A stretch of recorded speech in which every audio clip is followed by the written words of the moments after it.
All right, so let's discuss reframing. Reframing is used a whole lot in neuro-linguistic programming. For those of you who just watching this video, neuro-linguistic programming is short fondly called NLP. Is a body of knowledge, and basically it helps us to work with our mind, neuro, our communication, plays in both our interpersonal communication and intra-communication, because there's a communication that goes on our inside, and the quality of your life is dependent on both your interpersonal communication and your intrapersonal communication. All right, and then of course programming means our behavior, programming means the actions we take, programming means the installation we have in our minds as a result of our continuous actions, the habits that we have because of the continuous action. So what this means is that we install and we can uninstall things in our minds. Our behavior is an installation, and it happens because of our thinking pattern, our speaking pattern, and our behavioral pattern installed a program in us. So we are working programs. So sometimes we need to deprogram ourselves, and studying NLP enables you to deprogram yourself. There are a few things you can do to deprogram yourself. One of the things that is a very powerful technique that you can use on yourself and use on others is reframing. Like a frame. We see things in a particular, so when we say frame, we're looking at perspective, we're looking at conception, we're looking at notion. People see things in a particular light. People are viewing things in a particular light. The moment you shift a person's perspective, help a person see that same subject in another dimension, another angle, you shift his perspective, you change the meaning, you scramble the information, that is reframing. The moment you change meaning, shift perspective, change picture, scramble the information, that is reframing. And it's a very powerful technique. So salespeople can use it. Somebody gives you an objection, and it seems the person is talking from a perspective from his own light. And then what you now do is that you help the person see it from another angle, that is reframing. A lady has her heart broken. Her heart is broken, and she's telling you that, look, somebody just broke my heart. And instead of you to tell the person, oh sorry, to be engrossed in her moments, you are now telling her, you know what, thank God, oh wow, God is so great, God is so great. God has just delivered you from the demon, the devil, so that your prince in charming armor can show up.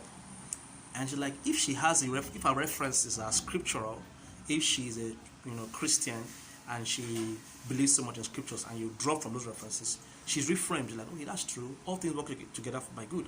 So you've literally reframed that by showing that, look, maybe God has just delivered her so that her prince in charming can show up, and all of that. So when we talk about reframing, we're also looking at context. If you follow the online class, I talked about context. In NLP, context is king. All right. One behavior in this context can mean a different thing in another context. So a father comes with a daughter who is very stubborn and adamant, and this life coach, Eric C. Milton, tells the father. The father is really complaining about the child. That this child is a very stubborn person. What does he do? What ideas can the life coach share? Now the life coach is trying to get the man to realize that, look, this girl is a teenager and she's just going through a phase in her life, and then eventually it will pass. But again, the life coach enables him see that behavior in another context, and that's reframing. Now tells the father, okay, so what if this same girl is at the back of a car, and there's a teenage boy who is trying to lure her and trying to force his way under her skirt? All right, will this behavior, this adamant, stubborn behavior, come in handy? And the man is like, yeah, it will surely come in handy. So what that life coach has done at that brief moment is that he has scrambled, or he has enabled the person to see that same behavior in a different light, and that's reframing. Or your friend comes from home and is telling you about an experience he had. Some guys, used the gun and took his money, and he's complaining bitterly. And then you're making instead of being sympathetic, you're like, are you serious? Are you kidding me? You allowed some riffraff boys show you a toy gun and take your hard-earned money. Now, what for you? That is a reframe. You have scrambled the information. You have made light the information. So anything that makes light an information, shift a person's perspective, and now allow the person to see something in a new light is a reframer. Reframing happens almost all the time, and sometimes we see something and then something happens to us, and then we now realize that, wow, this is a different light. Okay, there's this man who was in a park with his kids, and the kids were making noise, jumping around from one place. He was sitting in a chair, and he was sitting at one side, and a stranger was trying to read and was at the other side. The children were jumping from here, disturbing even the stranger. And at some point, it became so much that the stranger got irritated and asked the man, "Oga, why don't you call your children to order now? What's this?" Oh, the man said, the other man, the father, said, "Oh, I'm so sorry, sir. I just came here to cool off with them. We just lost their mom a few hours ago in the hospital." And the stranger, who was already annoyed, said, "Oh, I'm so sorry, I'm so sorry." Of course, that was a reframe.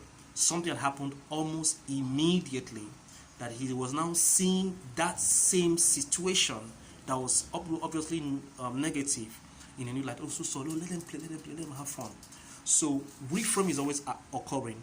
But as persuaders and as NLP persons, we can also use reframe. We can deliberately use reframe on ourselves.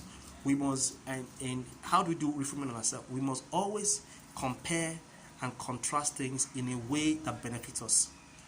In a sense, find the good in whatever situation. Like in NLP, we say there's no failure, there's only feedback. So find the good. There's always every circumstance has a seed of equivalent benefit. It doesn't matter the situation, there's always a seed. So train yourself to be a reframer, to always find the lessons to be learned, the idea, the philosophy, the morale. When you have that kind of reframer, do the same thing with people. When you're answering objections, think about, how can I get this person to think in new light? A teacher is a reframer. A life coach is a reframer. You want to get people to see things in another angle, in another dimension, in a way they've never seen before. You also want to change the meaning, changing the meaning of a thing in a way that empowers you. So changing meaning also is a reframe. So we have several kinds of reframes. We have what is called the meaning reframe. Whenever you switch a person's meaning about a thing, all right? So somebody slapped you and they say, he was disciplining you now. It was not. If I were you, I would have. If I was him, I would slap you. You didn't do well, So the slap that was supposed to be annoying has been reframed to be more like a call to order, a wake-up call for you. All right. So that is a reframe. You have reframed the slap. So meaning, you're changing the meaning of that same thing. Like I give an example of a lady who had a breakup, and then you're changing the meaning of that thing. So learn to reframe people. That's meaning reframing. Context reframing is taking that same behavior. Context is also context reframing. It's taking that same behavior and putting it in another context. It's okay. This guy you're saying, this child you're saying is bad. What if this thing is used here? This anger. Do you know that this anger can be used to do this? This is your sex drive. Do you know that people who are sexually driven are people who are success driven? That the most successful are very actively sexually. And the person like, are you kidding me? Yes, I'm not kidding him. That's scientifically proven. So you've gotten the person to see that his sex drive can be used to help him achieve success. You can have this much sex drive and you're not successful. So switch. So that's context reframing. There's also what is called content reframing. Now, if I'm dealing with people who have phobias or having a situation, I'm having a live session with them, I'll put them in a trance. All right, a trance can be short, can be long. If they permit me, I'll put them in a trance, and I'll take them down memory lane. I'll get them to use their imagination, take them down memory lane to go back to relive that experience, and then we'll do everything in our past to scramble that experience, to scramble it. All right. So how do you reframe people? You can reframe people by asking questions that are thought-provoking. Any question that is thought-provoking can be a reframe. So some people may not allow you to reframe them unless you develop rapport. So rapport base is the basis of any form of persuasion. Rapport is the basis for any form of persuasion. So you want to persuade people, you must understand rapport, and which we'll teach. All right, then before you now reframe people. So first you must establish rapport, ask the right questions, a story that shares and paints new pictures because stories are very graphic in their expressions. So a story can also help people be reframed. Questions, and it depends on the kind of question you're asking. There are different kinds of questions, but questions, developing rapport, and telling the person a story will paint a new light to that. So we have, when you scramble the experience, scramble the vision of the experience, you are doing content reframing. You change the words. Like I mentioned about a guy coming with a real gun. He was molested, but this friend is saying, allow some guys to come with a toy gun.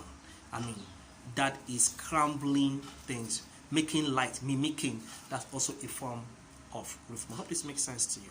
And so you can reframe yourself. You can, by asking yourself the right questions, what does this mean?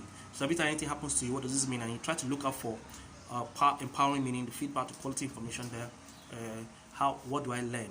What do I do from this? When you ask empowering questions, you're reframing yourself for success.